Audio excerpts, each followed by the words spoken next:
What is up, guys? It's your favorite transparent YouTuber, Transparent Hoodie, giving you guys a different game this time. I usually do videos on One Piece Pirate Warriors 4. I do tutorial, gameplay, and also just guide videos for Yu-Gi-Oh! But this game right here is a game I'm very, very interested in because the development team of Evil Within 1 and Evil Within 2 are kind of just, bringing us a whole different and new IP. And GhostWire Tokyo, this is a whole brand new different game, don't have much of a lineage to it. And on top of the individuals that are just producing and making this game, they had their fingers and hands on other games, which I'm, really excited for, because the individual Shinji, who is supposed to be a part of the project of making this game, he has made a lot of amazing games. But personally, to me, your history doesn't necessarily always mean that what you're currently working on is going to be a gem or going to be good. So pretty much I'm going to be just evaluating the game. I'm seeing what the game offers through this one trailer that we've gotten 4 months ago. I've tried to, search the internet a little bit more for like information, but personally I couldn't find anything. I went on the website. I tried to look up different, just articles and stuff like that that solely talks about the, the game itself, but no success there. So right now, I'm pretty much going to give you just a full-on analysis and breakdown of the video of Tokyo Wire, Tokyo Wire, GhostWire Tokyo. So let's go. Let's do this thing. You can put the volume up a bit. The volume doesn't need to be crazy high.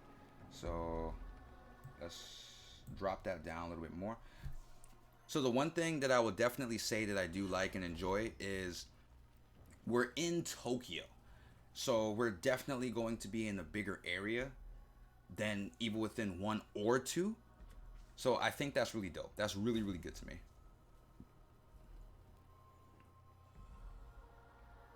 And here's where stuff, kicks the fan. Yeah.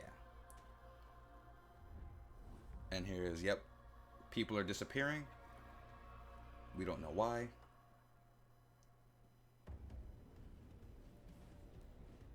Okay, that's dope. I'm pretty sure you guys already seen this trailer, which is fine. Like we'll go over it again. It's been 4 months since I think anybody's seen this trailer, unless you're one of the few people that consistently watches this trailer.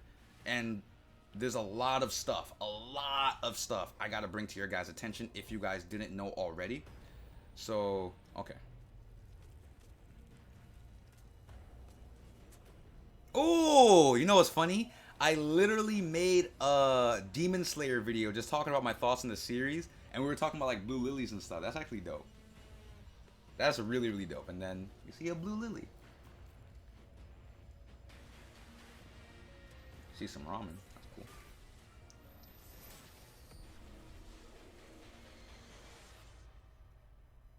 Don't fear the unknown. Okay. Attack it.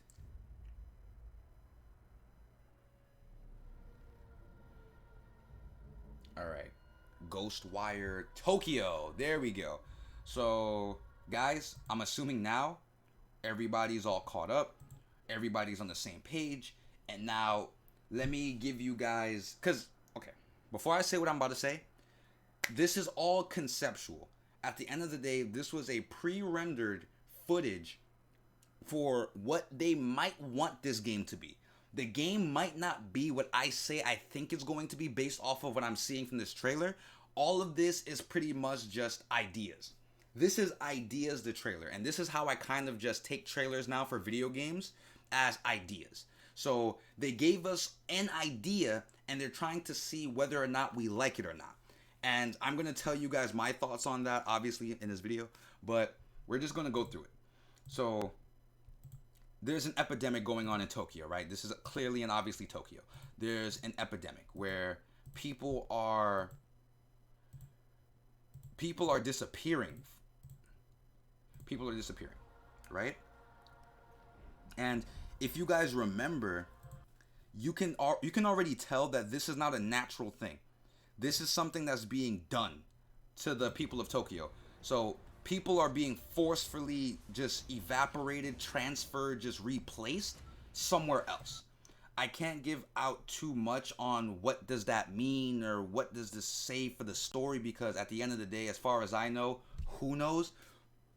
It isn't even properly established or whether or not these are good or bad people, because the way how this trailer is set up, it looks like you're going up against different factions of possibly just like people of different planes. Maybe it could possibly be something along the lines of just people in a different reality, this demons. This story is so open-ended, or this trailer is so open-ended, it literally could be anything.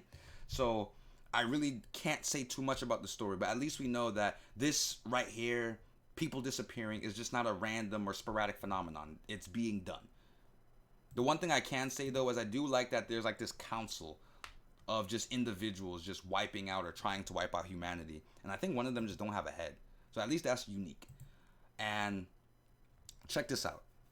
So just from the character, we don't know if this is the main character or not. They don't show a face. They don't give us much dialogue with him. But I'm going to just assume that this is definitely going to be a character in the game. I mean, they could completely overhaul this design. They can completely overhaul the character and the way how he functions. But for the most part, he's a character. And what they gave him in this trailer leads me to believe that this game is 100% going to be an open world game. Like, unless they change it along the lines of just the development team, or they just have another idea or a different idea down the line, this game to me 100% feels like it's going to be an open world game, just off of the gear that they give him, just off of just the aesthetic of his character. And even in this one scene and clip, he has the bow and arrow, but even from this one scene where they also give him these powers and abilities, and also how this also how it starts off where they're giving you all these different sceneries in Tokyo. So this game is definitely going to be an open world action adventure game, survival horror. But the way how I feel about that though is, I don't know if that's what they should do. Obviously they should do whatever they feel like will bring the mass audience or just gamers in general the best enjoyable experience.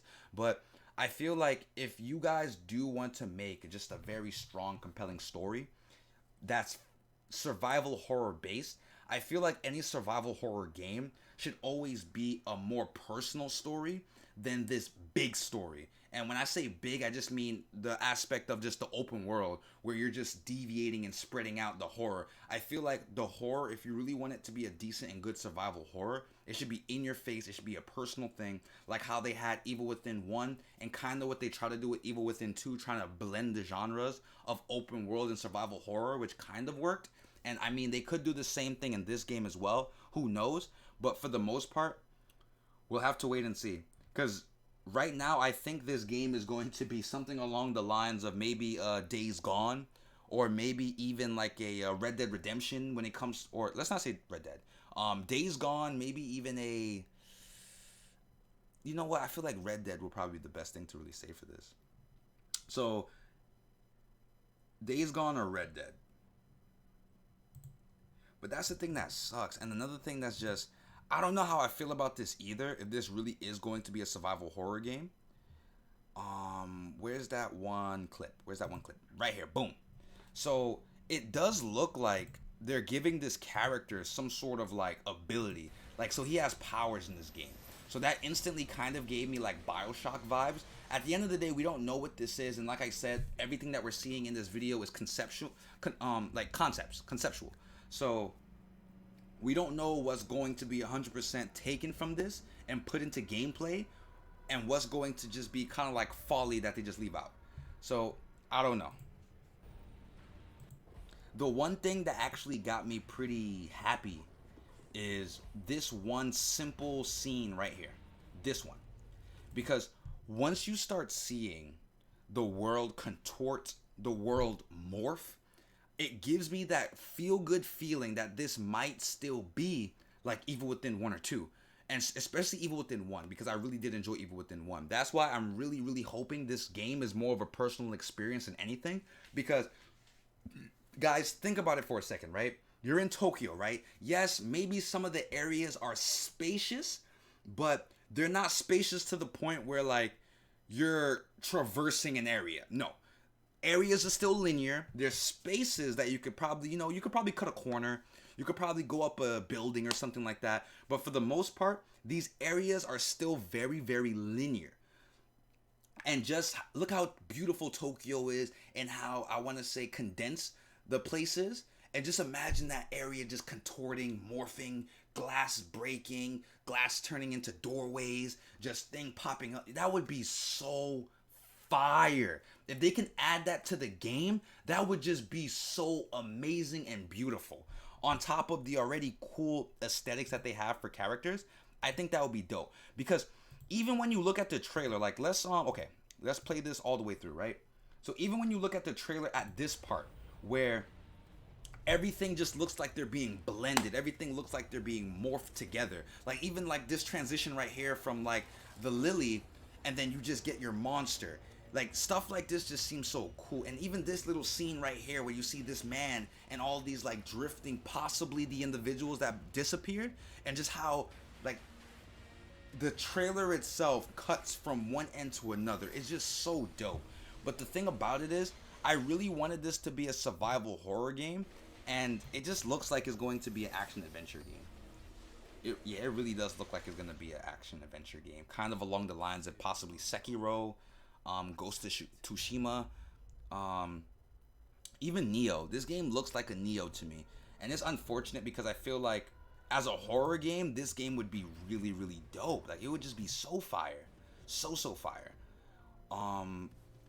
But just talking about some of the enemy designs, like I already mentioned that I do like, the businessmen, the corrupt or evil businessmen from, interdimensional reality or something along those lines. So I do like that. I do like this aesthetic. It looks cool. What else? Main character person. Let's let this play out. These guys look cool. These guys look super cool. I do like it. But if they do plan on going maybe like a horror route with the game, because like I said, this is mostly concept. To me, I know this game is action adventure, right? It's an action adventure game, right?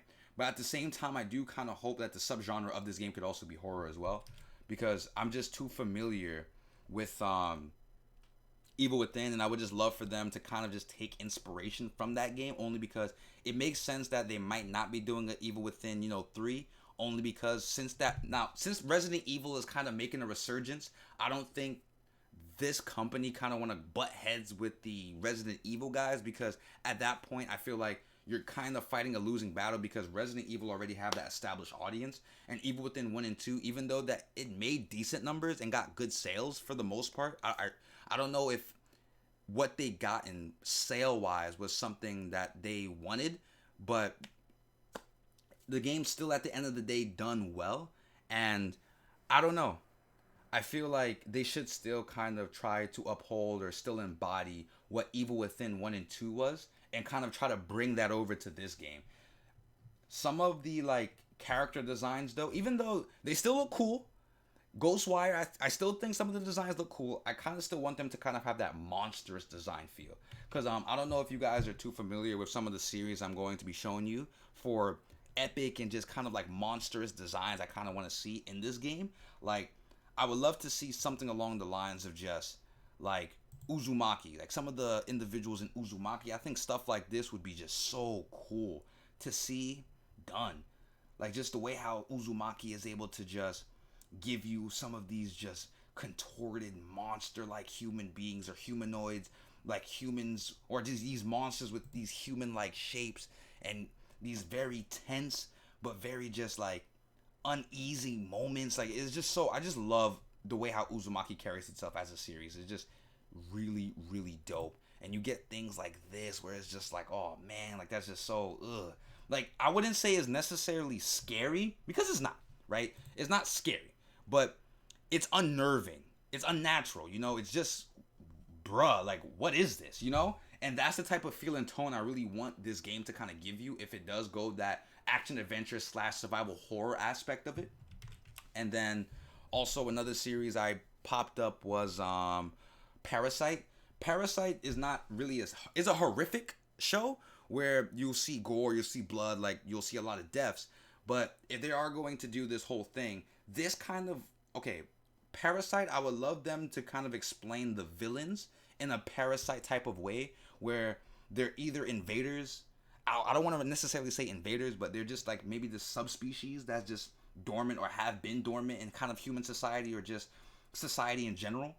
And they're kind of just making their way just to either appropriate or just control humanity in a sense. But I feel like stories like that has always been done and just told in very different ways and different layers. So that's kind of like a hit miss. But definitely the way how Parasite carried itself, where a species is just trying to understand, learn, just assimilate with the current species that they're kind of coexisting with now. I really did like that type of storytelling and the vibe that Parasite kind of gives you.